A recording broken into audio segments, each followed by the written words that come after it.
সাদা জার্সির ভিনিসিয়াস নিজেকে রাঙাতে পারলেন না হলুদ জার্সিতে। রিয়াল মাদ্রিদের হয়ে উঠতে থাকা ভিনি ব্রাজিলের জার্সিতে একেবারেই ব্রাত্য। ফ্রান্সের বিপক্ষে ফিফা ফ্রেন্ডলি ম্যাচে দলের ভরসা হতে পারলেন না। ৯০ মিনিট খেলেও কোনো গোল বা অ্যাসিস্টের দেখা পাননি। সুযোগ মিস করেছেন একাধিক। শেষ পর্যন্ত ফ্রান্সের কাছে ব্রাজিল হেরে গেছে ২-১ গোলে।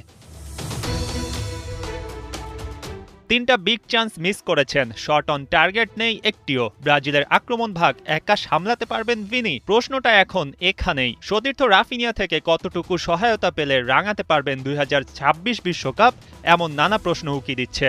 যখন নেইমার বিশ্বকাপে স্কোয়াডে থাকবেন কিনা তা নিয়ে শঙ্কা আছে। রদ্রিগো ইনজুরির কারণে খেলতে পারবেন না আসন্ন বিশ্বকাপ।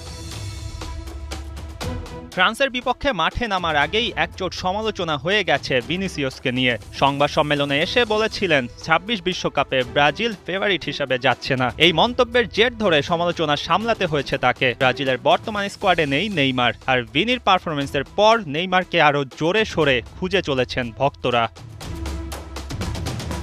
ব্রাজিল কোচ কার্লো আনচেলত্তির সাথে ভিনির সম্পর্কটা পুরনো। রিয়ালের জার্সিতে কার্লোর অধীনে অনেকটা সময় খেলেছেন ভিনিসিয়াস জুনিয়র, তবে জাতীয় দলে ফিরলেই ছন্দটা খুঁজে পান না। বিশ্বকাপে ভিনিকে সবচেয়ে বড় দায়িত্ব নিতে হবে, যখন কিনা নেইমারের স্কোয়াডে ফেরা অনিশ্চিত।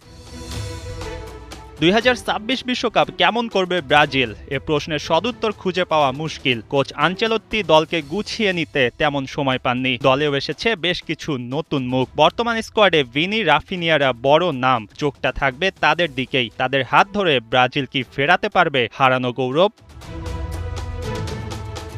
মঈন হাসান, ৭১।